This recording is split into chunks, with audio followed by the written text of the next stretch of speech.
darme la escala ustedes de coma de Glasgow, yo les voy a dar los valores. La descripción. Apertura palpebral espontánea. ¿Le doy los valores, doctor? Sí, sí, claro. 4. Respuesta verbal coherente. 5. Obedece órdenes. 6. Glasgow. 15. Perfecto. Glasgow mínimo. 13. Glasgow No, mínimo. 3. Máximo. 15. ¿Qué es lo que normalmente se recomienda en un TEC leve? Kevin.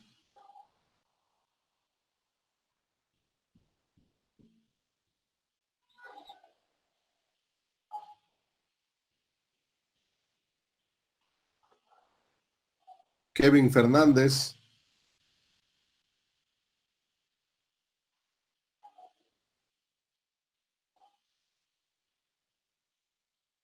Lorena Villegas, entras y sales, ¿verdad?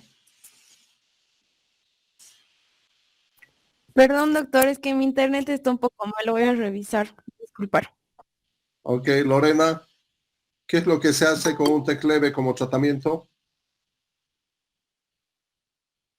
¿Cuáles son las prioridades?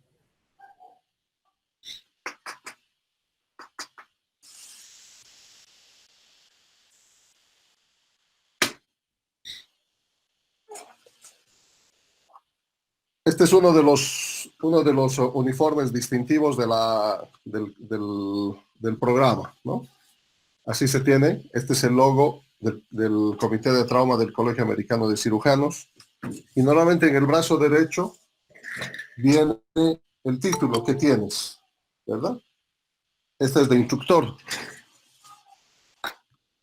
El del director es de distinto color. Así te permite inmediatamente poder diferenciar quién es quién. Y por cada curso como profesor que das, tienes puntaje. El programa del ATLS actualmente tiene un costo de $600, jóvenes, y ustedes lo están recibiendo gratis. Y aún así no lo aprovechan mucho. El programa les entrega el libro en la edición actualizada. El programa les entrega un fajo de hojas, un grupo de hojas donde está el pretest, están las recomendaciones, todo instruido ahí. Y desde el momento en que se les entrega, tienen un mes para estudiar.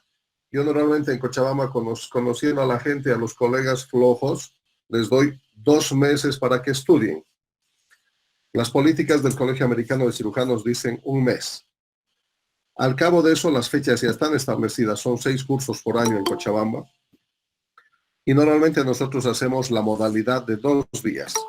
Partimos sábado a las 7:30 de la mañana hasta las 7:30 de la noche. Partimos domingo a las 7:30 de la mañana y terminamos 9 de la noche. En ese lapso de tiempo se han hecho las estaciones prácticas, se han hecho las destrezas quirúrgicas, se ha hecho el pretest, se ha hecho triaje y se ha hecho también el post-test o el test de evaluación final.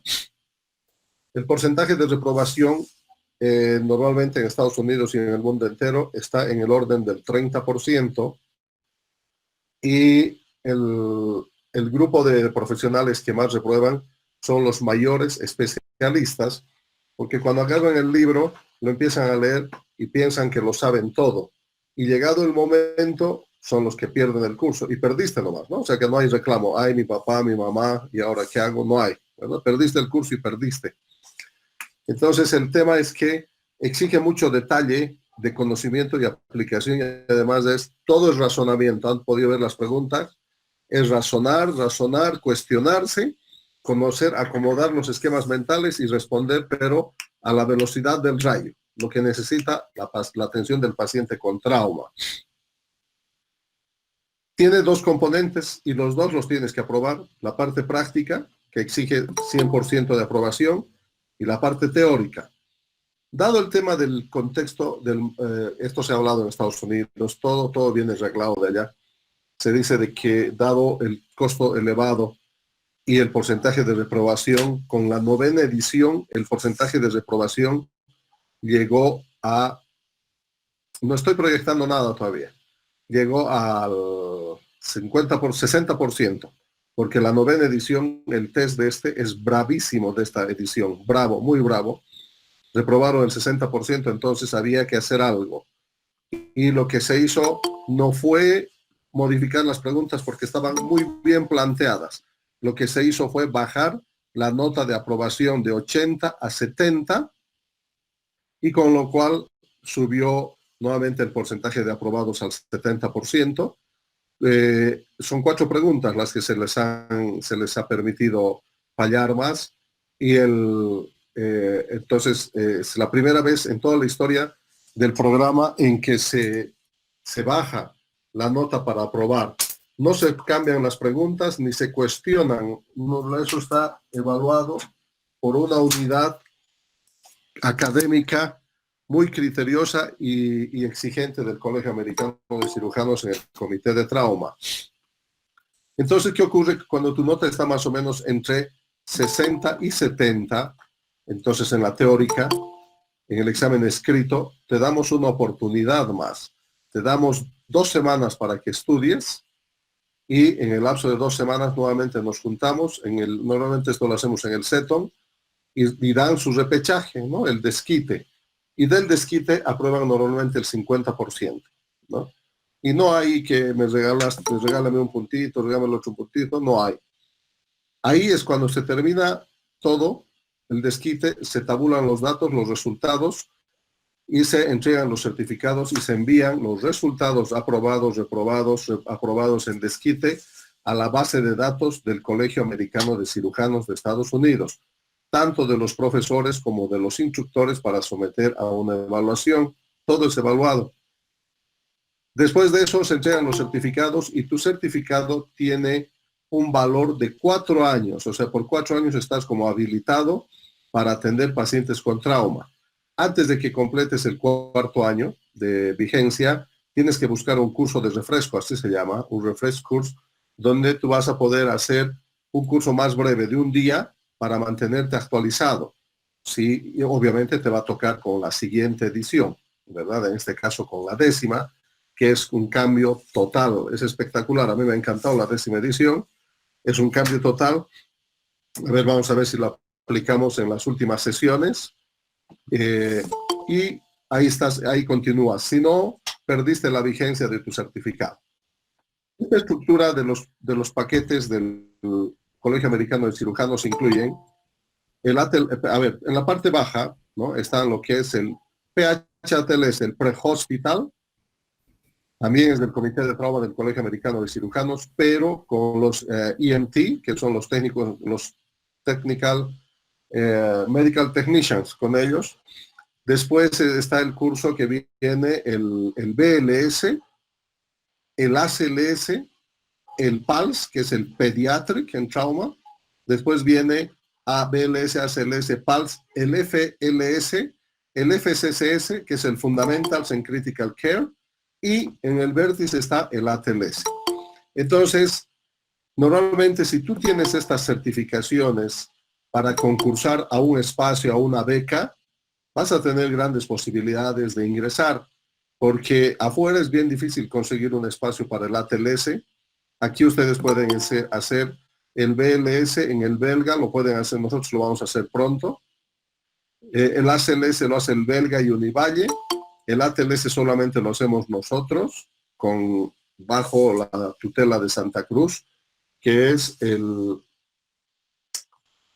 AMDABOL, Asociación de Médicos del Asia y Bolivia, que dirigen el programa del ATLS en Bolivia desde hace 20 años.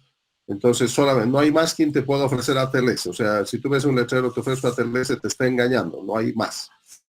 Y la certificación viene firmado por el Colegio, la Sociedad Boliviana de Cirugía, el Comité de Trauma de la Sociedad Boliviana de Cirugía, el Colegio Médico de Bolivia y el Colegio Médico Departamental, donde se llevó a cabo el curso. Ese es el panorama, cómo se lleva a cabo un programa de esa intensidad, de esa magnitud, como es el ATLS. Y en esta época, ahora, por ejemplo, Las empresas petroleras para entrar a trabajar, jóvenes, les piden, tienes que tener PH-ATLS y tienes que tener ATLS, si no, ni figuras, ¿verdad? Entonces son certificaciones que tienen un valor curricular importante, pero fundamentalmente el respaldo del certificado para trabajar en empresas petroleras, en aeronavegación, en el ejército, te piden mucho tener estas certificaciones y tener vigentes BLS, ACLS, ATLS, PH-ATLS, el PALS y el FCCS, es una gran cosa porque son 5 o 6 certificados que te habilitan en la atención de un tema central que es el problema del paciente politraumatizado acompañado de un BLS básico, de un ACLS que habla más de la parte clínica, de un PALS que es el Pediatric and Trauma, de un FCS que es el Fundamentals and Critical Cares. Entonces, todos estos te van orientando hacia una formación muy actualizada porque los contenidos que tienen se actualizan. Todos tienen la misma metodología. Se actualizan cada 4 años.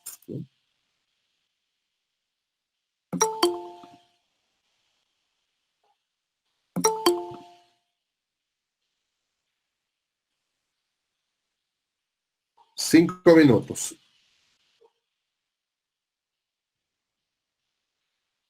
Sí, después el doctor Paredes dice, ¿cómo lo harán con el Toño que les va a dar pre-hospital?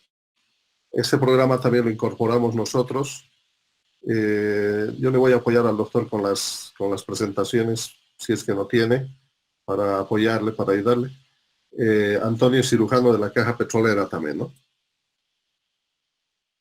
Bueno, hoy todavía no voy a presentar hasta que entren, hasta admitirlos a la mayor parte, pero ya vamos a hacer una breve introducción a lo que es el traumatismo raquimedular, TRM, o traumatismo de la columna vertebral, con o sin complicación de la médula espinal, que al igual que el TEC, te permite hacer una evaluación clínica tan extensa y tan profunda que la piel, el músculo, te empieza a dar información, ¿no? La sensibilidad, la temperatura, la ubicación, la sensación propioceptiva son relativamente sencillos de explorar y obviamente esto acompañado, al principio escala de coma de Glasgow tenías que tener tu escala a la mano, ahora no, la escala de coma tiene que estar en tu cabeza, pero pretender exigirles a ustedes que tengan los dermatomas y los miotomas es como mucho, ¿no? Eso es más fácil y más práctico tener un póster, una imagen donde tengas los miotomas, los dermatomas para hacer una adecuada evaluación. Y lo importante de esto es que cuando tú haces una escala de coma de Glasgow, tienes la obligación de registrar esto para ver cómo está evolucionando en los siguientes minutos. Lo mismo ocurre en trauma raquimedular. Tú, cuando dices, estoy enviando a un paciente con un traumatismo raquimedular con una sospecha de lesión a nivel de C5, C6, ¿no? Una lesión grave, y llega al hospital con cuadriplegia, ha ocurrido algún problema extremadamente serio en el camino, ¿verdad? Donde el manejo ha sido inadecuado, o a esto se asocia los fenómenos de isquemia y el edema que comprime. Hello.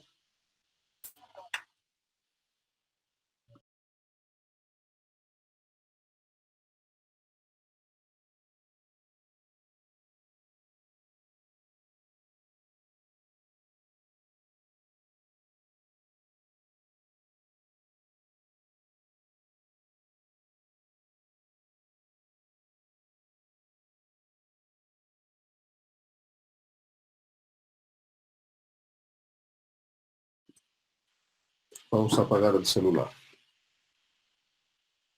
Entonces, esa es el hacer una exploración neurológica y registrar es obligatorio, ¿verdad? Porque tú dices, no, yo al paciente lo he mandado con paraplegia, pero era una lesión, un traumatismo raquimedular incompleto, porque había cierto grado de sensibilidad o movimientos, respuesta motora a tal nivel, ¿verdad? Pero si no lo has registrado, eres el primer responsable de eso. Y les decía que son 3 los factores que incrementan la lesión. La isquemia, el edema, postrauma y la mala manipulación de la persona, ¿no?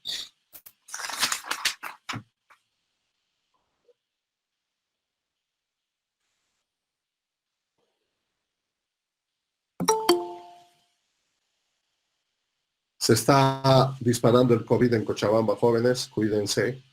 Supuestamente ustedes volverían el 1 de julio, lo dijo el doctor Yersin Mabani, el director de sedes, con el que está en contacto con el CRIDAI. Prepárense muy bien, tienen que ir ya juntándose los EPPs, los equipos de protección personal.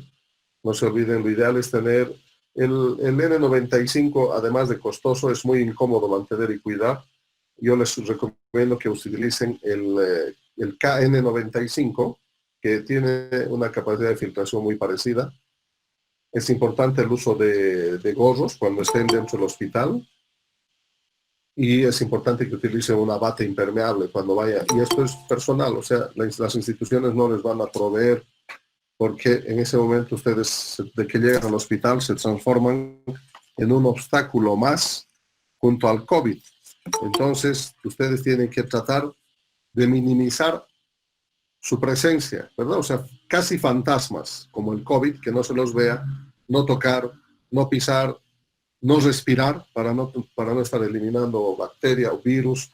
Y yo te veo sin barbijo un segundo y te expulso del hospital, ¿verdad? Entonces las reglas van a ser muy estrictas, porque la cosa se está disparando. Hoy hemos llegado a 11.900 casos en Cochabamba, en Bolivia. En Cochabamba estamos en el orden de 870 y la frecuencia con que nunca hemos estado nosotros en una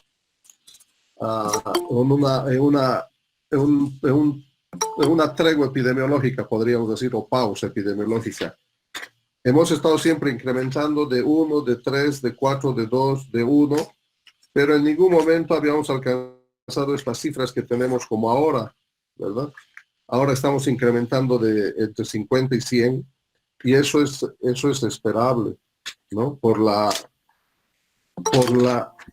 el levantamiento de la cuarentena, pero existen razones más que suficientes para considerar que estas medidas son muy necesarias, porque toda la estructura económica del país necesita empezar a moverse, la gente necesita empezar a producir para seguir comiendo, porque no puedes vivir de bono.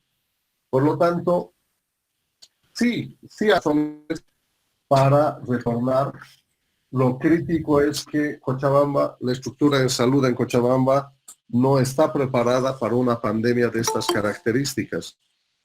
El sistema de salud de Cochabamba es muy débil, ¿se imaginan? Lo que les estoy diciendo es extremadamente débil, y con las medidas personales, el esfuerzo de este grupo que apoya a Yersin y lo llevó a la dirección, se está pudiendo hacer algo. El Salomón Klein, o es Solomon Klein, por ejemplo, que es Hospital Centinela, partió con 3 camas de terapia intensiva, y el Hospital del Sur 0 camas, el norte ni siquiera figura, y el Hospital Viedma ya había colapsado. El Hospital Viedma siempre está colapsado.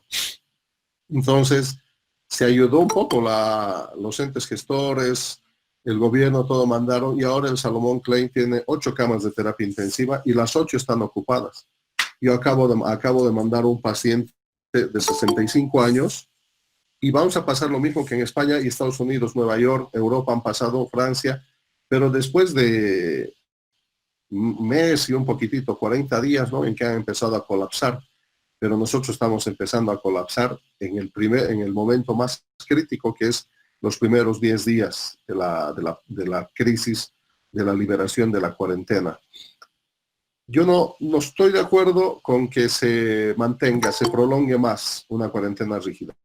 El país está muriendo. Los pymes, las empresas pequeñas y medianas, muchas han quebrado.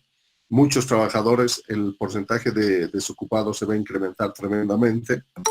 Por lo tanto, tenemos que volver sí o sí Ahora la responsabilidad es individual, la responsabilidad es personal. Ahora ya no depende de que el gobierno te obligue a quedarte en tu casa. Nosotros que nos encanta romper las reglas, ¿verdad? Entonces ahora la responsabilidad es tuya. Tú tienes que saber controlar, tú tienes que obligatoriamente utilizar barbijo, lavarte las manos, tener tu alcohol en gel en el bolsillo, uno pequeñito de dispensación diaria, tienes que mantener la distancia, se terminaron el ir de las manitos, los saludos de beso. Estamos en la nueva normalidad y esta nueva normalidad, este COVID y la nueva normalidad nos está enseñando muchas cosas. El mundo seguramente vamos a pasar a la historia y vamos a decir, ¿no? El mundo antes del COVID y después del COVID, ¿verdad? Entonces ya a nosotros nos está pasando esto en este momento. Bueno, entonces, ahora sí, vamos a empezar a prepararnos. Capítulo número 7. Bien. Admitir.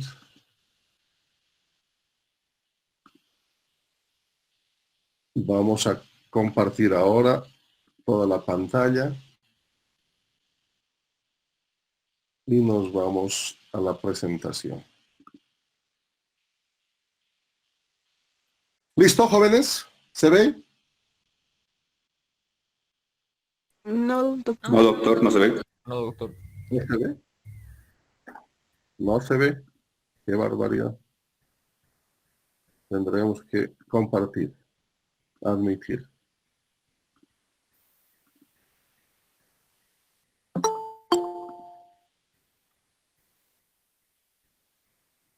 ¿Ahora sí? Sí, doctor. Sí, doctor.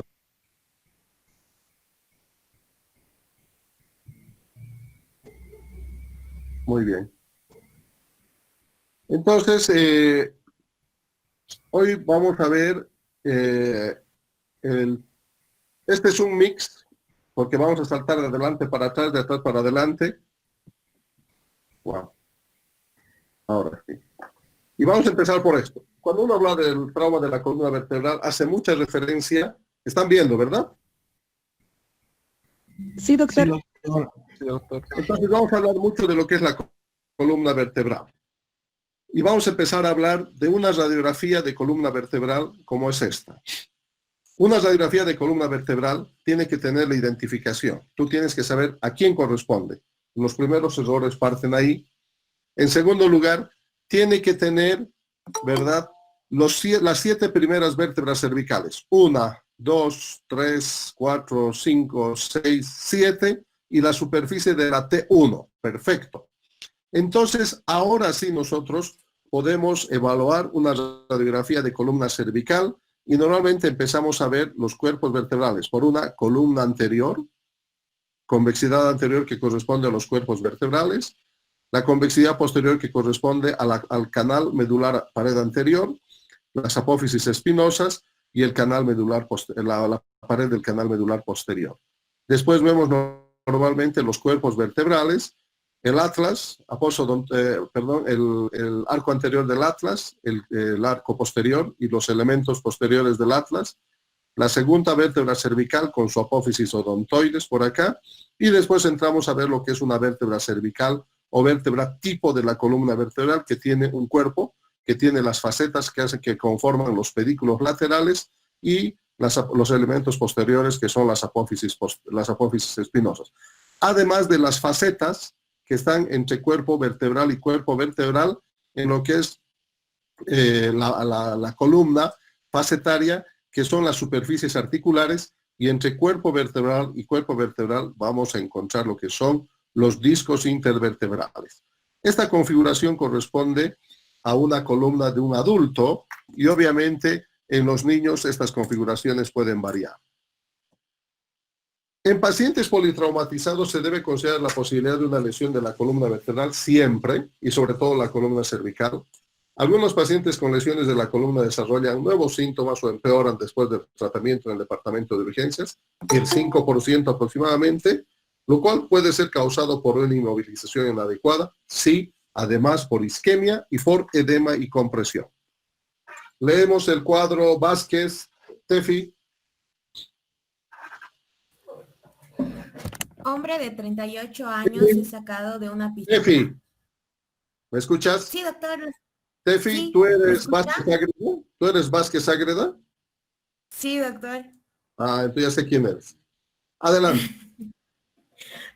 Hombre de 38 años es sacado de una piscina. Presión arterial 80/62 milímetros de mercurio, pulso de 58 latidos por minuto, frecuencia respiratoria de 28 respiraciones por minuto.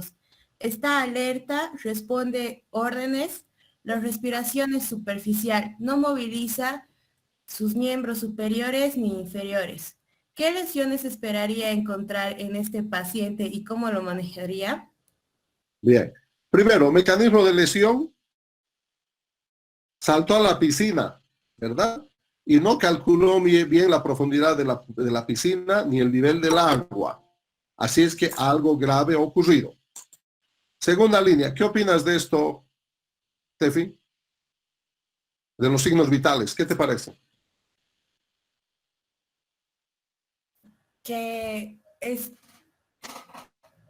está en la presión media está, perdón, el pulso medio está disminuido, doctor, o presión media.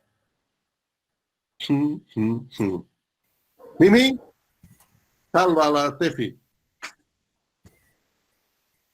Doctor, no sé qué pasa con no sé si solo soy yo, pero yo no puedo ver las diapositivas. Beizaga. Doctor, el paciente tiene hipotensión, también tiene una frecuencia cardíaca disminuida y taquipnea. Probablemente esté haciendo un shock neurogénico. Wow. La hipotensión. Muy bien, muy bien. Esto tiene que llamarles la atención, jóvenes. Fíjense, la presión arterial está baja. ¿Qué tengo que esperar cuando el paciente está perdiendo volumen? Porque esto primero para nosotros es hipovolemia, ¿verdad? El trauma. Entonces yo tengo que esperar taquicardia, ¿verdad? Pero mi paciente no tiene taquicardia. Ah, la vaina, ¿qué ha ocurrido? Algo le está frenando a su corazón para que no responda. Y al parecer, la presión arterial baja no es por pérdida de sangre. Parece que hay otro factor adicional que lo dijo su compañero. Y la frecuencia respiratoria está acelerada. Creo que la lesión cervical es alta. Entonces ya, o sea, con estos datos, hemodinámicamente, sin examinarte, tú ya estás diciendo, y este doctor es brujo. No, pues, sé lo que es el mecanismo de lesión, la caída a la piscina, no calculó la probabilidad y está alerta, no responde a órdenes, la respiración superficial y no moviliza sus miembros superiores ni inferiores. ¿Qué significa eso? Gutiérrez, alguien más. Ahí está mi hojita. Jesús, pero rápido. Una paraplegia, doctor. Exacto. No. Cuadriplegia. Pero cuadraplegia. O sea que esto está grave. Y para hacer cuadriplegia, la lesión debe estar por encima de T3, T6. T1. T1, acuérdense, T1 para arriba, cuadriplegia, T1 para abajo, paraplegia. Obviamente, ahora más finito, hilamos más fino. Dice su respiración superficial, ojo, el diafragma parece que no está funcionando y solamente está respirando con los músculos intercostales. Por lo tanto, la lesión debe ser a nivel del frénico o incluso por encima. Entonces estamos hablando de C3, C4, una lesión gravísima, ¿verdad? Entonces, eso es semiología, eso es clínica. ¿Qué vamos a aprender un poco? Las diapositivas están en un desorden, yo propuse arreglarlas, pero bueno, ya era tarde. Vamos a aprender a describir anatomía y fisiología básica de la columna, no hay nada de esto en el texto, acá en las diapositivas. Evaluar y tratar adecuadamente al paciente con sospecha de lesión espinal, identificar los tipos habituales de lesiones de la columna y sus características radiológicas y determinar la disposición adecuada de los pacientes con trauma. Cuando hablamos un poco, porque acá ya viene cuando debo sospechar una lesión. Cuando hablamos de traumatismo raquimedular tenemos que tener en cuenta lo siguiente, que un 5% aproximadamente de los pacientes con TEC, escuchen, tienen por lo menos trauma raquimedular, ¿verdad? En cambio, todos los pacientes con trauma raquimedular, el 25% van a estar tequeados. Ubíquense la relación, es por eso importante. El 55% de los casos de los politraumatizados está afectada la columna cervical porque es lo más expuesto. El 15% de la columna torácica, 15% de la columna lumbar y 15% de la columna y la lumbosacra el 15%.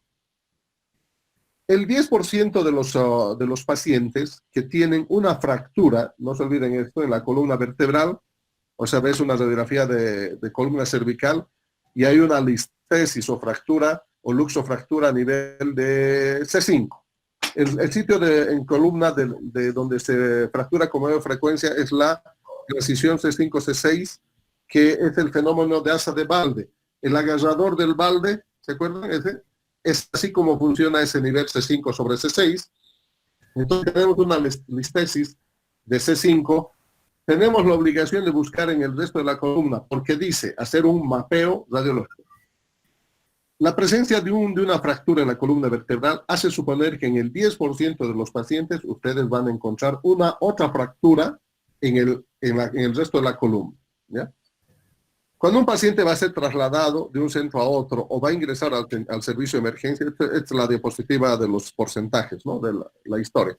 El 5% de los pacientes van a empeorar sus signos clínicos neurológicos por isquemia, por edema post-trauma y por mal manipuleo, ¿verdad? Se lo empiezan a movilizar cuando el paciente está inmovilizado, está mal inmovilizado.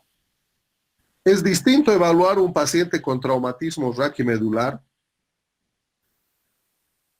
consciente, orientado, que te colabora, que un paciente inconsciente. Eso lo vamos a ver con calma.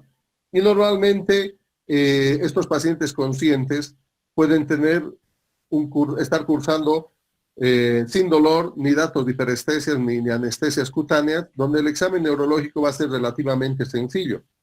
Pero sin embargo, cuando el paciente tiene compromiso de conciencia, este obliga a todos a hacer un mapeo radiológico. También es importante recordar que cuando el paciente está mucho tiempo en la tabla espinal larga, no hay más atrás de estar, corre el riesgo de tener zonas de presión, no se olviden, ¿verdad? Primero zona de presión, occipital, sacra, talones, esos son los sitios, y las escápulas, donde son los sitios donde hay presión inicialmente y luego avanzan a úlceras de decúbito. De ahí es importante que en los pacientes para o cuadriplégicos, el retiro de la tabla espinal larga antes de las 2 horas de haber estado ahí, lo cual ya es tiempo suficiente para ser evaluado por el neurocirujano. La anatomía y fisiología de la columna vertebral, sabemos que existen 7 vértebras cervicales, pero 8 raíces cervicales, no se olviden, porque a la primera parte por encima del atlas tenemos 12 dorsales, 5 lumbares, sacro y coxis.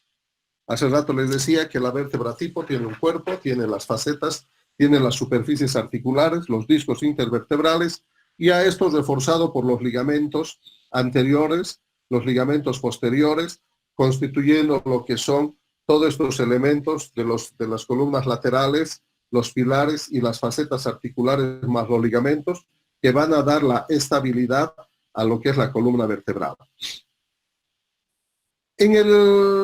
Cuando nosotros evaluamos la anatomía de la médula, tenemos que recordar, jóvenes, cuando hablamos de trauma raquimedular, estamos hablando de la médula, ¿verdad? Entonces la médula es la continuación del bulbo raquídeo a nivel del foramen magnum o el agujero occipital y termina a la altura de L1 como médula espinal, el cono. Y de ahí se prolonga la cola de caballo hasta L4 aproximadamente. Obviamente son fibras nerviosas alargadas que ya es difícil de comprimirse, pero hasta L1 tenemos que saber que llega. ¿Qué más tenemos que saber de la anatomía de los agujeros de la columna vertebral, del canal medular? A nivel de C1, C2, C3, el canal medular es bastante amplio y en forma de cono. Por lo tanto, la posibilidad de lesión a ese sitio es bajo. Pero cuando hay lesión a ese nivel, implica un alto impacto y habitualmente los pacientes llegan fallecidos por paro respiratorio, por compresión del frénico e insuficiencia respiratoria. En la medida que va bajando la columna vertebral, el orificio se hace más estrecho y hace esto más susceptible a lesiones de la médula espinal. Llegando a la columna torácica o dorsal, el espacio de la médula es mucho más estrecho, pero la columna dorsal es muy resistente, reforzado por la musculatura, está reforzada más por la parrilla costal. Esto le da una mayor seguridad y en general las fracturas de la columna dorsal o torácica son fenómenos por aplastamiento en cuña anterior, ¿ya? Ahora, es importante también recordar que las lesiones de la médula espinal pueden ser lesiones completas o lesiones incompletas, dependiendo de la magnitud y el mecanismo de lesión. ¿Cuándo yo debo sospechar una lesión de la columna? En base al mecanismo de lesión.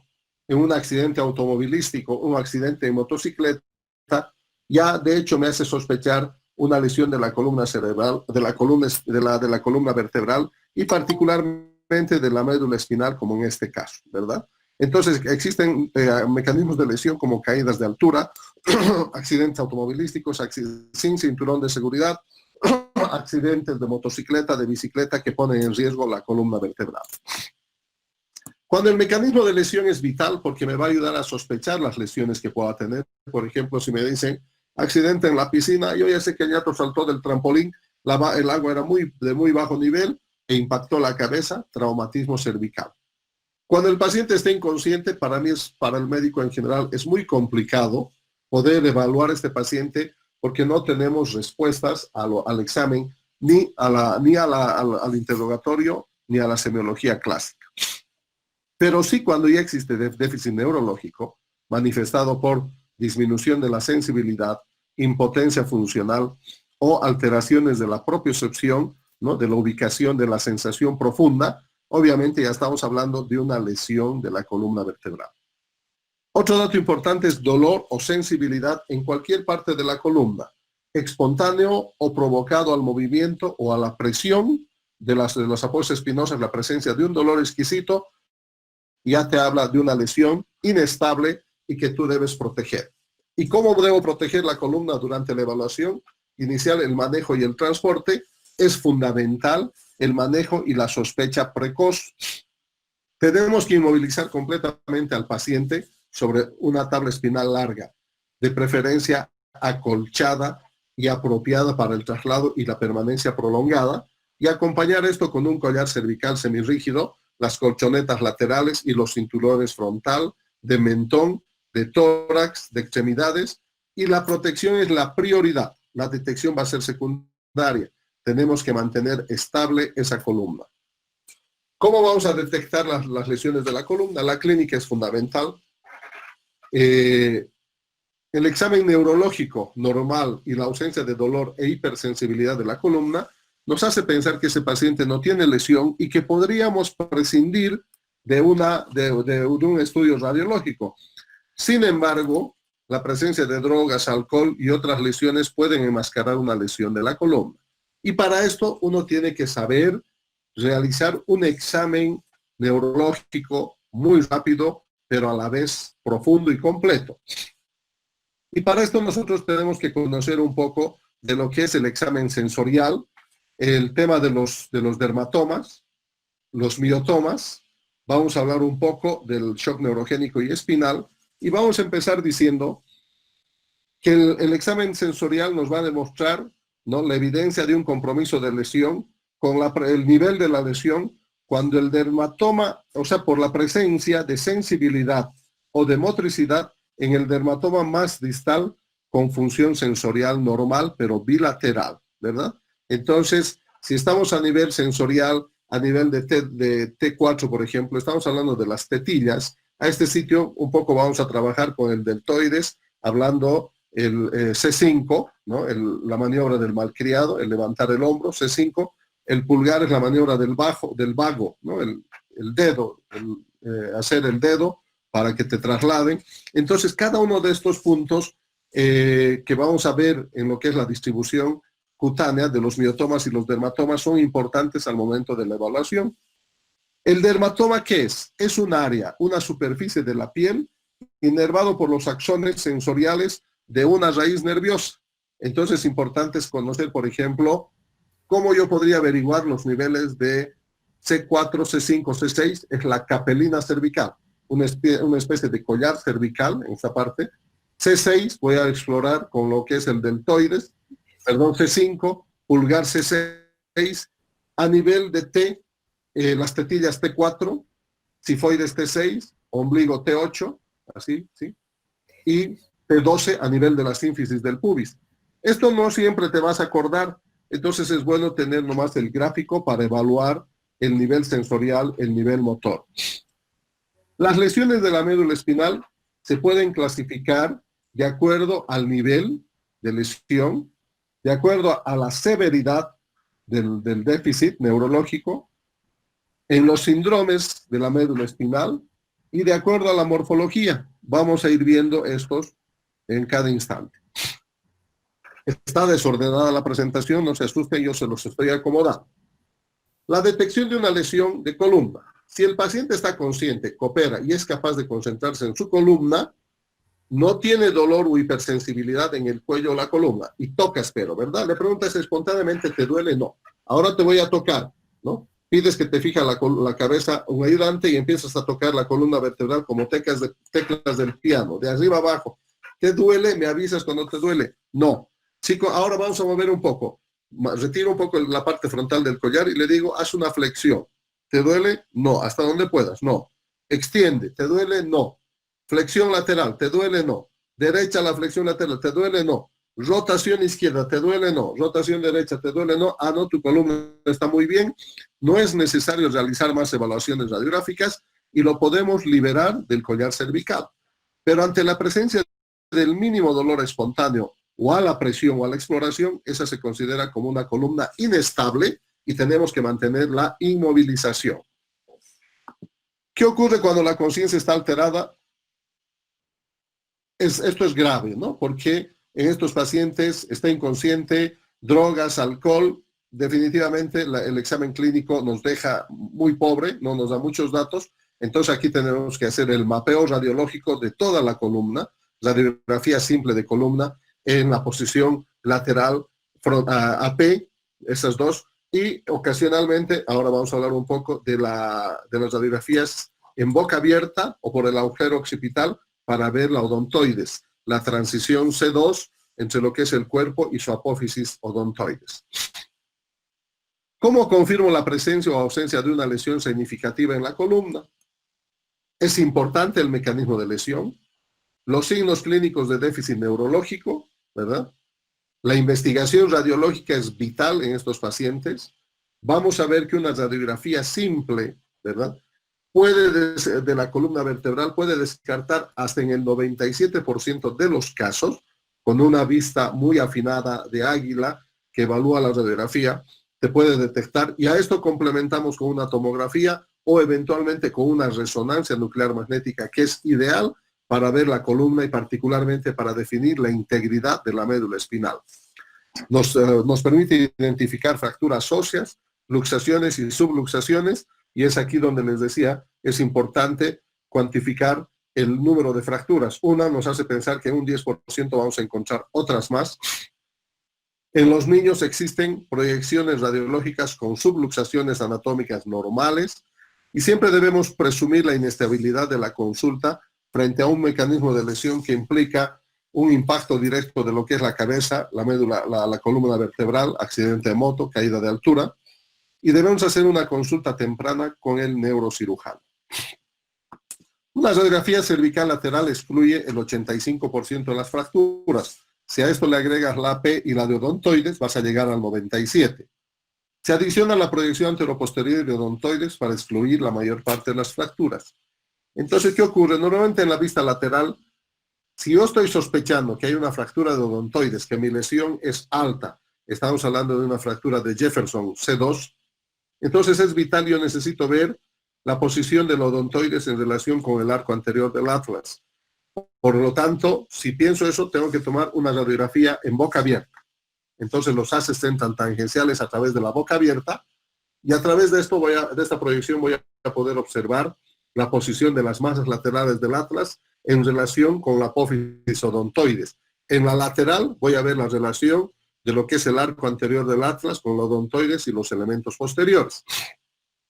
Es importante adicionar estas proyecciones y la tomografía debe ser utilizada muy libremente, lo mismo que la resonancia, cuando existen sospechas, sobre todo en la parte alta, donde ahí ya el paciente está con datos neurológicos de déficit, paraplegias o cuadriplegias, donde nos interesa saber si la lesión es completa o incompleta. Ahí la resonancia nos va a hablar para tomar una decisión en base al tiempo y en base al mecanismo de lesión, si es un trauma abierto o es cerrado. También pueden requerirse proyecciones especiales. Les decía, la radiografía de columna cervical tiene que verse el nombre del paciente y las primeras 7 vértebras cervicales y T2, la transición. Lamentablemente el paciente es gordo, llegó tarde al reparto de cuello, no se ve. Entonces lo que hay que hacer es traccionar los brazos hacia abajo, un poco, vamos a otra proyección, se ve C6 nada más. Y ya no vamos a estar jalando más, entonces se pide la proyección del nadador, donde los rayos entran por la axila del paciente en forma tangencial y vamos a tener la transición cervical torácica, que es un intrincado de huesos, pero el que sabe, sabe. En la radiografía de columna cervical, 10% de los pacientes con una fractura de la columna tienen una segunda fractura asociada no contigua en el resto de la médula. ¿Y qué hay que hacer? Hay que hacer un mapeo de toda la columna vertebral. En estas situaciones se necesita una revisión completa de toda la radiología. Esto ya hemos hablado. Ahora, dice que los mecanismos de lesiones dijimos de acuerdo al nivel de las lesiones de la columna, así que lo mismo que el traumatismo encefalocraneano, ¿verdad? Fracturas, bóveda, base, severidad, escala de coma de Glasgow, nos permitían hacer clasificar. Ahora nosotros vamos a clasificar desde el punto de vista del nivel neurológico, vamos a clasificar desde el punto de vista de la severidad, de los síndromes medulares y finalmente vamos a clasificar desde el punto de vista de lo que es la gravedad de la lesión. El nivel neurológico es el segmento más caudal de la médula espinal con función bilateral, sensorial y motora. Esto es importante saber, ¿verdad? O sea que hay respuesta al dolor y a la sensibilidad, y ahora vamos a aprender cómo examinamos esto, y hay además respuesta motora, ya sea al estímulo doloroso o a la instrucción verbal. Y básicamente vamos a identificar nosotros acá un sitio central que ya lo habíamos mencionado. Que las lesiones por encima de T1 van a acompañarse habitualmente de cuadriplegias y las lesiones de T1 para abajo de paraplegias. Y tenemos que considerar en las cuadriplegias, en la parte alta, las 8 raíces, los 8 pares de raíces cervicales y las 7 vértebras cervicales. Entonces, es importante durante la evaluación del nivel neurológico y la severidad, el poder explorar 3 raíces. Vamos a irnos a una diapositiva más allá. Acá. Esta es la médula espinal cortada, ¿verdad? Seccionada. Esta es la parte anterior, la parte posterior. Y nosotros vamos a poder examinar clínicamente 3 cordones nerviosos. Vamos a poder evaluar el espino talámico lateral, que tiene una disposición anterolateral, como están viendo acá en verde. Y lo importante que el tracto espinotalámico lateral transforma, o sea, traslada información relacionada con el dolor y la temperatura, con la gran importancia que a nivel vulvar hacen la decusación de las pirámides, cruzan, por lo tanto, va a ser del lado contralateral la afectación de la temperatura y el dolor. No se olvide. Por detrás vamos a encontrar el tracto córtico espinal lateral, este plomo de acá, que lleva la función motora. ¿Cómo examino? Movilizando las extremidades, buscando una respuesta motora del grupo muscular correspondiente. ¿Cómo examino el espino talámico? Fácil, con una agujita o con algo caliente. Y finalmente vamos a ir a ver las columnas posteriores, que están en la región posterior de la columna vertebral, y son los encargados de transmitir la información nerviosa de la percepción profunda. la propioceptiva y la de ubicación. ¿Y cómo examino? Esto habitualmente con el diapasón, ese aparatito que acompaña al percutor de los neurólogos, o con los ojos cerrados preguntándole, abre los dedos del pie y le preguntas en qué posición está el dedo gordo, hacia adelante, hacia atrás. Esa es la sensación propioceptiva o sensación profunda. Entonces, cuando yo puedo examinar directamente estos tres fascículos, estos tres cordones nerviosos y poder definir, ¿verdad? Sabiendo que el córtico espinal motor y las columnas posteriores que transmiten la sensación profunda son del mismo lado, ¿verdad? Del lado de la lesión. En cambio, la temperatura y el dolor es contralateral durante el examen. En relación a lo que es la severidad de la lesión, nosotros podemos encontrar lesiones por encima de T1, cuadraplegias, o por debajo la paraplegia. Estamos acá, y ambos pueden ser, la paraplegia puede ser completa o incompleta, y la cuadriplegia de igual manera completa o incompleta. ¿Cuáles son los peligros latentes? La evaluación de la columna puede complicarse si hay una alteración en el sensorio, por supuesto. Si tiene un trauma raquimedular incompleto y tú lo movilizas, le quitas el collar cervical. Cuando empezó el trauma en Cochabamba, en Bolivia, era un drama.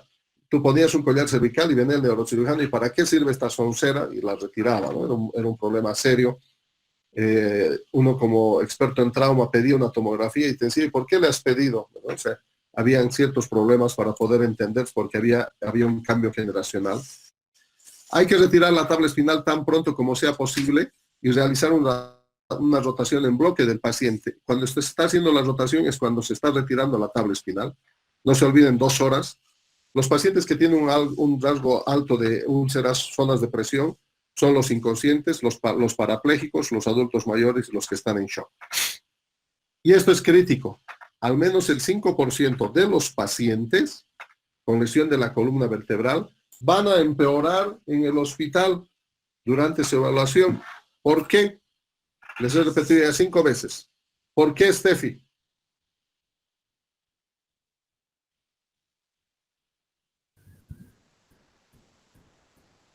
Por isquemia, por edema post-trauma y por mala manipulación. Repite. Por Steffi. Te voy a acusar con tu papá. Doctor, ¿me escucha ahí? Está muy mal mi internet. ¿Me escucha, doctor? Yo sí te escucho. Es que me escucho entrecortado. Beizaga. Isquemia, doctor, edema postraumático y por la mala manipulación que se le pueda dar al paciente en el hospital. Siempre tienen que pensar que el chico que estás tratando es tu hermano, es tu primo, es tu papá, es tu mamá, ¿verdad? Y no vas a querer que quede parapléjico por movilizar mal una columna. ¿Cómo debo evaluar el estado neurológico del paciente? Ya nos hemos adelantado un poquito. ¿Qué está haciendo esta mano? Está apretando la tetilla. ¿Qué está buscando? Dolor. Y la tetilla hemos dicho que está a nivel de T4. Cifoides. Aquí cito. T6, T8, Ombligo. T10, Pubis. T2. T12. Y en la parte motora, deltoides, la maniobra del niño malcriado, ¿no? Que eleva el hombro. T5, La del vagabundo. La del vago, ¿no? El dedo. Entonces, sí existe. Si uno se hace una mnemotecnia, y vamos a explotar un poco esta evaluación, fíjense, con guantes, ¿verdad? Es con bata, no se olviden, el collar cervical, y este es lo que se llama el triángulo de la vida. Porque yo no necesito sacar el collar cervical de este tipo para explorar la tráquea, las yugulares y realizar algún procedimiento así, ¿verdad? Hay otros, los más antiguos no traen estos dispositivos. ¿Cómo evalúa el estado neurológico del paciente? Es importante, jóvenes, evaluar. Un examen neurológico contempla un nivel sensorial, un nivel motor y un nivel óseo. No se olviden. Nivel sensorial, estamos evaluando los dermatomas. Un nivel motor, estamos evaluando los miotomas. Y el nivel óseo, radiológicamente, estamos evaluando el nivel el sitio afectado en la columna vertebral. Y aquí hay datos importantes que vamos a ver. Vamos a partir por abajo. Si está fracturado mi L1, normalmente el nivel óseo no va a coincidir con el nivel sensorial ni con el nivel motor, porque las raíces nerviosas están emergiendo más arriba y van descendiendo. Por lo tanto, la diferencia de la percepción en el examen sensorial y motor versus el nivel óseo puede ser incluso de 2 cuerpos vertebrales en la medida que se va alejando de la columna. ¿A qué le llamamos nivel neurológico? Al nivel más caudal de función motora y sensitiva, pero bilateral, jóvenes. No nos sirve unilateral. O sea, que hay dolor y que hay movimiento todavía, entonces hasta ese nivel se llama nivel neurológico. El nivel motor y el nivel sensitivo pueden no coincidir, evidentemente, y el nivel sensitivo puede variar en cada lado. Entonces, ¿cómo evaluamos el nivel sensitivo? Estamos hablando de dolor y temperatura, estamos explorando al espinotalámico lateral. Estamos explorando el motor, los movimientos, mueve el deltoides, estoy explorando al Córtico espinal, ¿verdad? El celestito, que es ipsilateral. Y cuando estoy evaluando, le digo con los ojos cerrados, tu dedo gordo del pie está atrás o adelante, estoy evaluando las columnas posteriores, que son del mismo lado. Pero el espinotalámico es contralateral por el entrecruzamiento a nivel de las pirámides, ¿verdad?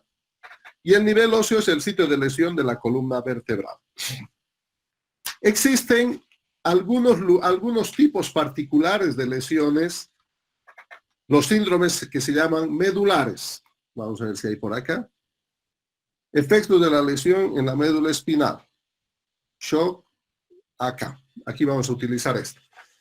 Y tenemos 3 síndromes medulares. El síndrome medular anterior, el síndrome medular central y el síndrome de Brom-Sequard. Esta imagen nos va a servir para explicar. El síndrome medular central, por el centro de la médula, no se olviden, hay una pérdida desproporcionada de la fuerza entre las extremidades superiores e inferiores, no se olviden. Pérdida desproporcionada, y esto es pregunta de examen porque es clínica, entre las extremidades superiores e inferiores.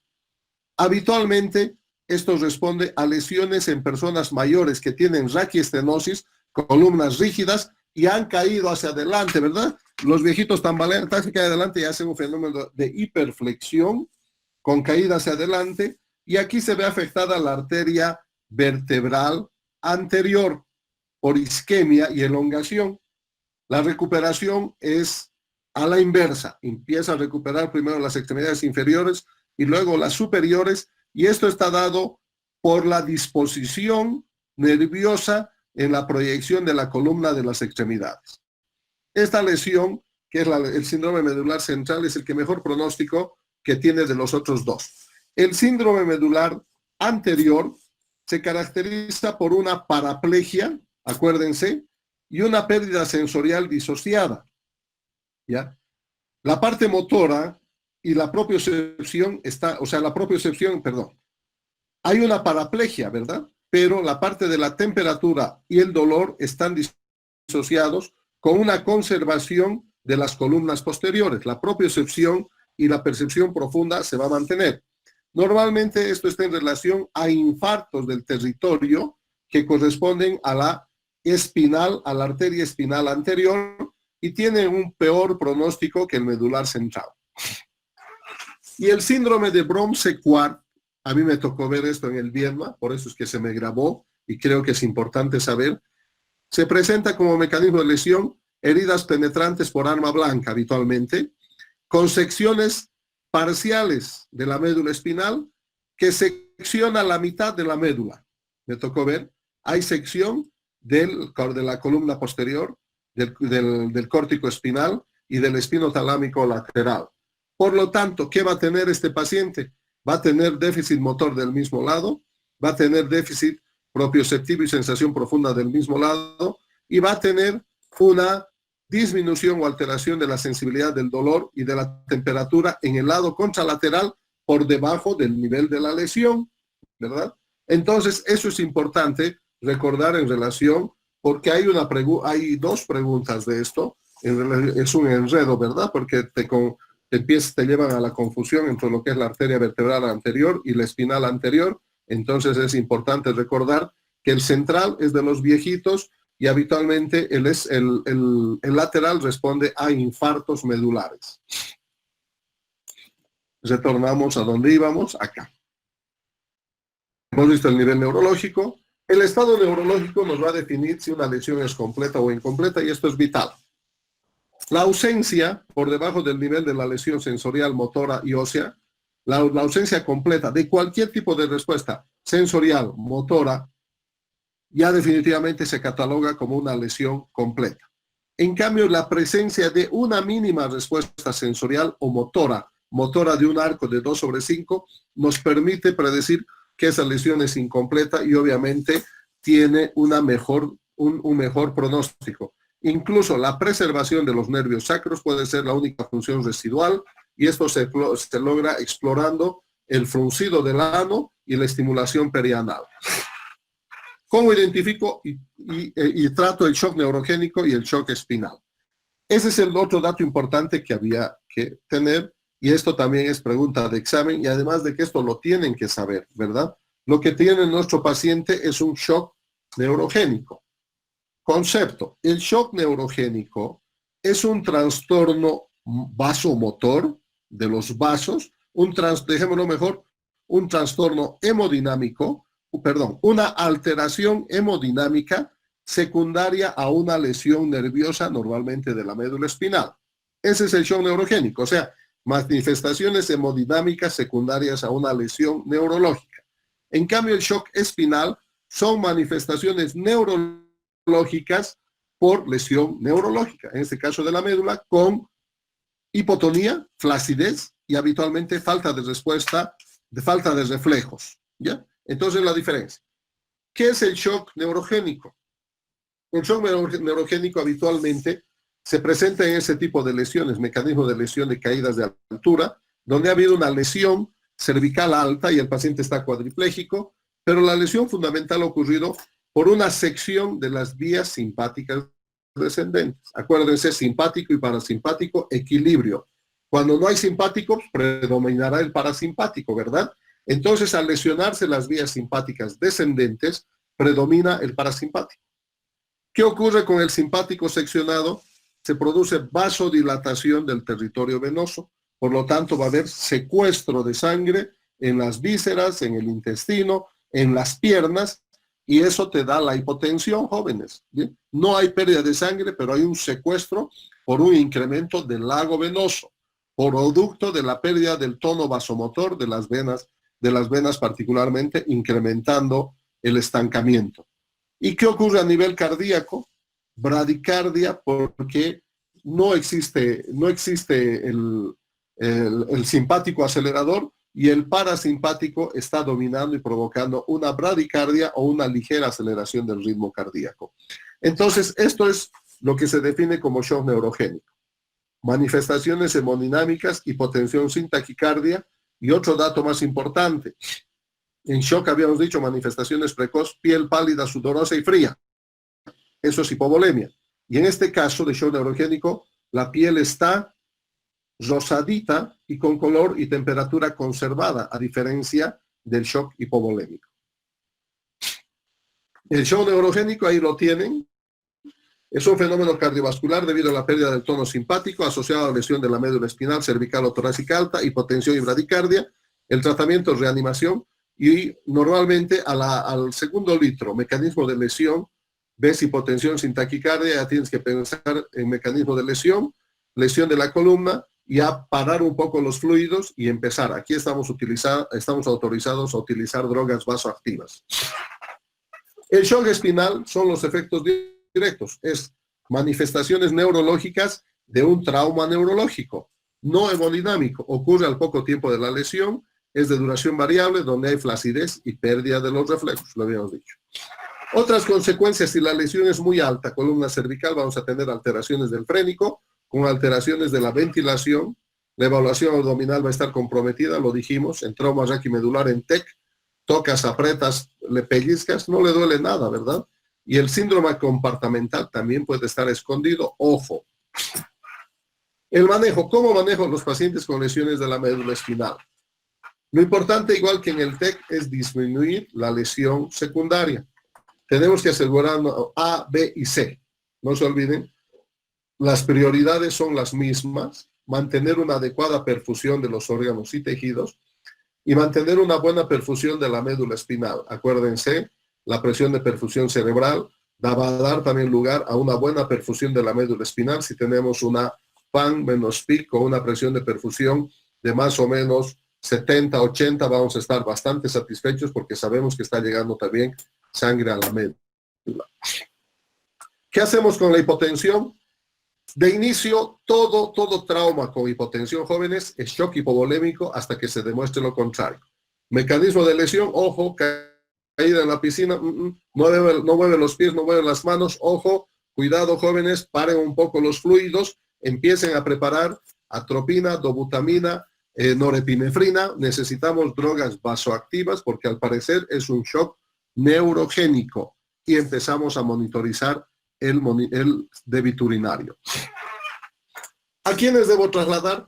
Obviamente, aquellos pacientes que tienen datos de inestabilidad neurológica, o sea, lesiones incompletas de la médula espinal, pacientes que tienen déficit neurológico evidente, y en estos pacientes muy bien inmovilizados, con una tabla espinal larga, acolchada, con un collar cervical bien fijo, más colchonetas laterales y los cinturones correspondientes, debemos trasladar al paciente a un lugar más cercano o que tenga todas las condiciones para atender al paciente. El manejo del paciente normalmente requiere un soporte respiratorio si es que fuera necesario o la lesión es muy alta. Excluir otras lesiones que comprometen la vida. La inmovilización del paciente es importante y no se olviden evitar la hipotermia. Y ahí tienen al paciente, ¿verdad? Ahora ya hemos revisado, por lo tanto, mecanismo de lesión, jóvenes, ya automáticamente les obliga a pensar. Hipotensión sin taquicardia, ojo, ojo, ojo. Y hay un dato que solo los varones lo presentan, las mujeres no, ¿no? Y que se presenta en trauma raquimedular torácico, y que es muy evidente. ¿Cuál es? Jóvenes, todos deberían saber. Priapismo. Y las chicas escapan, ¿eh? No quieren ver, ¿no? El priapismo es una manifestación de traumatismo torácico, de lesión de médula espinal, es una manifestación hemodinámica de una lesión medular. Preguntitas y conclusión. La columna vertebral está formada por vértebras cervicales, torácicas y lumbares. El shock neurogénico se asocia a algunas lesiones cervicales y torácicas altas. Ojo, jóvenes. La lesión de la columna con o sin déficit neurológico siempre debe ser considerada en pacientes con lesiones múltiples. Proteja la columna de manera completa hasta que se excluya una lesión y traslade a los pacientes con fracturas vertebrales o lesiones de la médula o una columna inestable o una lesión incompleta a un lugar, a un centro de trauma o a un hospital donde tengan las condiciones para el traslado del paciente, no para deshacerse del paciente. Este capítulo es muy importante porque ustedes van a poder ver desde la página 180 más o menos en adelante las imágenes radiológicas, la fractura de Jefferson, las fracturas del atlas, la fractura de la primera vértebra cervical, mecanismo de lesión que ocurre, mecanismo de lesión más común de la vértebra más poderosa de nuestra columna, que es el axis con su apoyo odontoides. Hay fracturas como las fracturas de Chance en la columna dorso-lumbar, ¿verdad? Que se acompañan de lesiones de vísceras retroperitoneales. O sea, la parte radiológica de la columna cervical y la columna vertebral es muy, muy interesante, aporta muchos datos, realmente es una clase excepcional esta, y nosotros tenemos las imágenes, ¿no?, para poder mostrarles. Bien, entonces ahora, preguntas, jóvenes.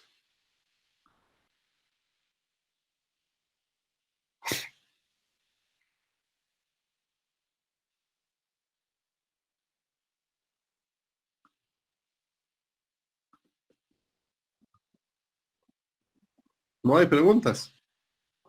Doctor, buenas noches. Dale.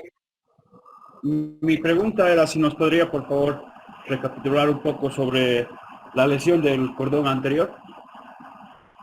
La lesión cordón anterior. Lo más importante de esto es diferenciar entre un síndrome medular anterior de un síndrome medular central, ¿ya?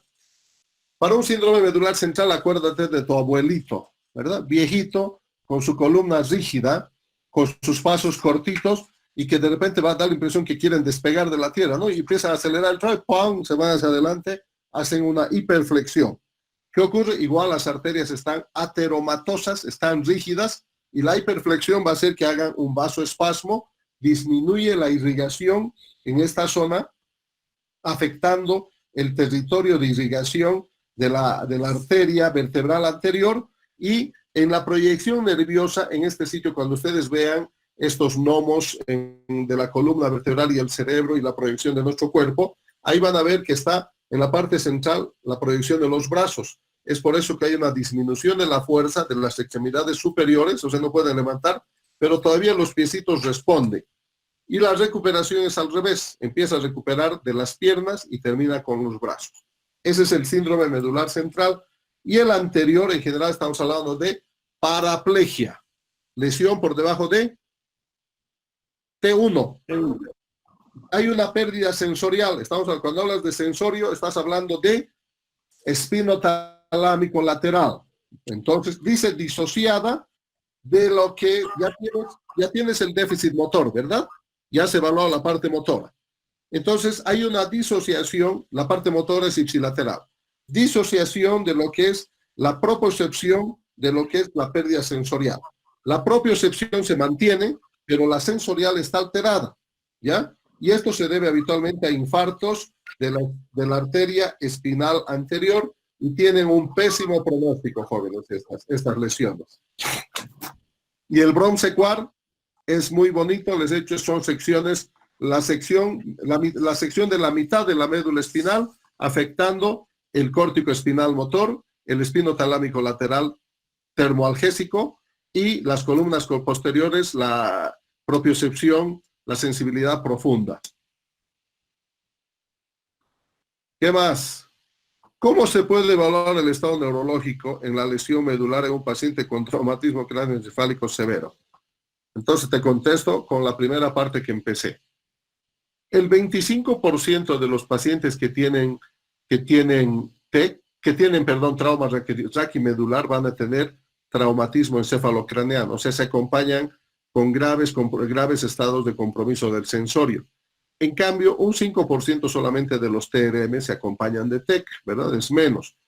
Traducimos, dice que las lesiones que afectan la columna cervical alta a partir de los hombros provocan mayor trauma y obviamente por el volumen de la cabeza mayor traumatismo encefalocraneano.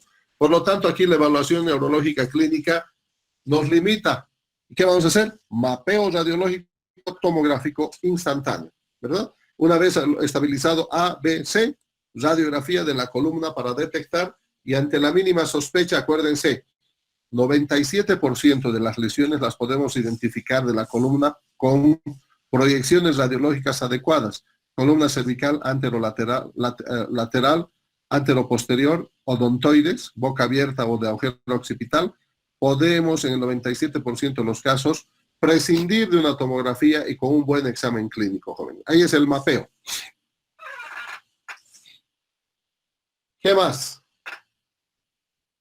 Nos quedan 4 minutos. Yo pensé que no iba a alcanzar el tiempo, pero sobró. Otra pregunta. Doctor, una duda más. ¿Y los reflejos nerviosos superficiales y profundos, entonces en trauma no se usarían?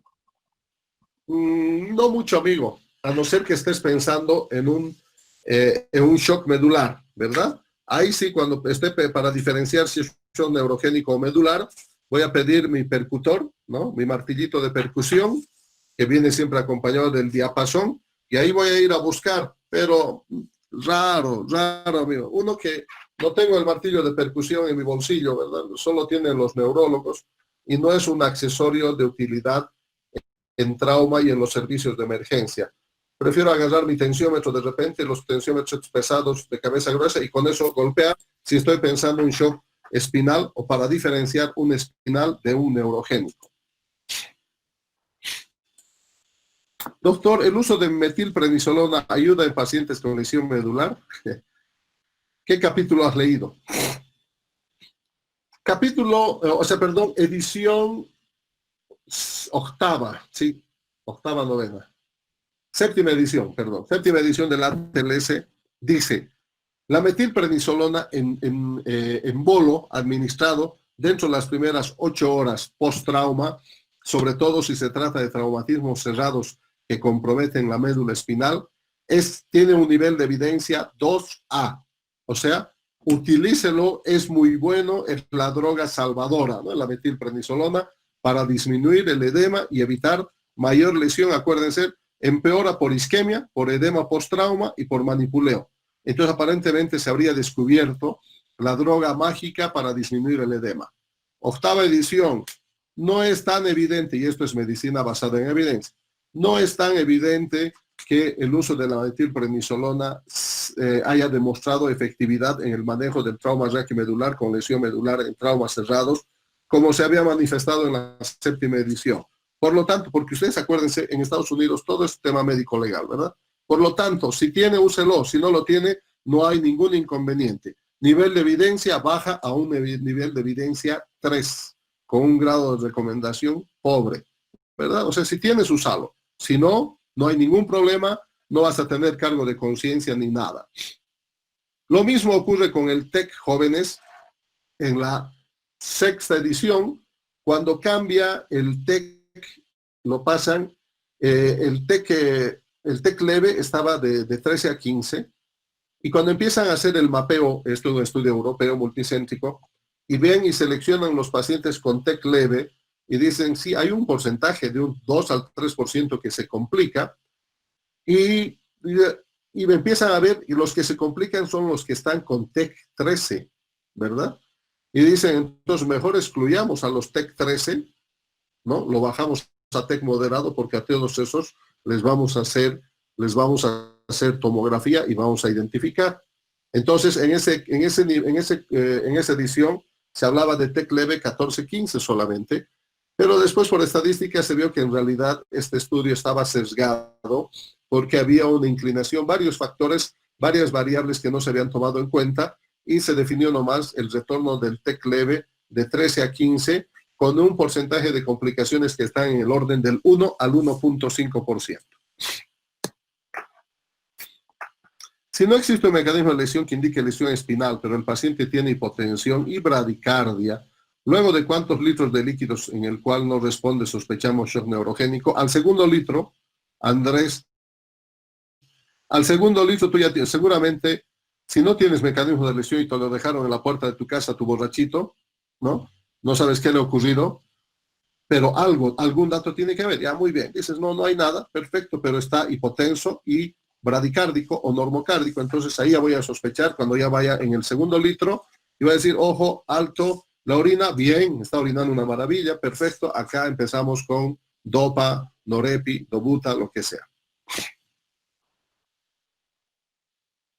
Muy buena pregunta la de la metilprednisolona, más esta de la hipotensión, del shock neurogénico. ¿Qué más?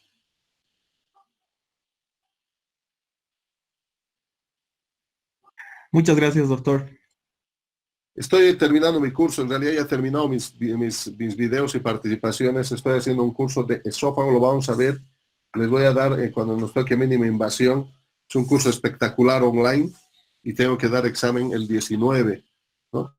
Patología benigna del esófago por mínima invasión, ¿no? O sea, nada de cáncer, toda la patología benigna, un curso realmente, y me ha encantado. Me gustaría que nos juntemos con ustedes y podamos hacer lo mismo con el ATLS, ¿verdad? Al ATLS lo único que le falta es mi voz, el sonido, ¿no? Entonces, no sé si han grabado, sería interesante cómo es este curso. Tiene el PDF, ¿no? Y te sale la presentación, y paralelo a esto, o sea, tú tienes una presentación donde corre seguido audio y video, ¿ya? pero cuando yo quiero separarlos, entonces tengo la imagen por un lado y el sonido, un MP3, un zip que se transforma en MP3. Entonces lo mismo podríamos hacer aquí, porque al ATLS le falta sonido, ¿verdad? Le falta la voz nomás ya, que te una, por ejemplo, en este capítulo, estas diapositivas son un enredo. Entonces, si ustedes tienen la voz del doctor Grajeda explicándoles paso a paso cómo va, creo que sería de mayor provecho. Ahora, si podemos grabar a partir de la próxima clase y hacemos desde la 8, 9, 10, 11, 12, 13 no vamos a hacer, 13 vamos a hacer décima edición, podríamos tener, yo creo, ya un inicio de hacer. Entonces ahí tienes tienes el PDF donde está la presentación, ¿verdad? Y tienes el audio que va y lo habilitas justo cuando inicia la presentación. ¿Qué opinan? Sí, doctor, estaría bien, tipo videos de YouTube, ¿verdad? Directamente presentación y ahí está grabada la voz. Sobre el video, o sea, no me gusta violar el trabajo de otros, ¿verdad? Yo prefiero que se haga otra carpetita con el audio, ¿no? Entonces, cuando tú abres tu presentación y activas el audio más en MP3, entonces empieza a correr la presentación porque uno se detiene, ¿no? Dice, y después la radiografía de columna cervical, después de cumplir estos pasos, vamos a pasar a ver la columna dorsal. Ya está haciendo una pausa el presentador, ya te está diciendo que tienes que hacer un clic para pasar a la siguiente diapositiva, sin decir siguiente, ¿verdad? Haremos el intento. Graben. A ver cuán expertos son. Yo tengo, en este curso que he hecho me ha gustado esto. Tengo el audio separado, tengo uno entero. En el otro tengo el PDF y el audio, ¿verdad? Entonces me permite muchas cosas. Yo lo encuentro muy interesante esa forma. Entonces, de estilo.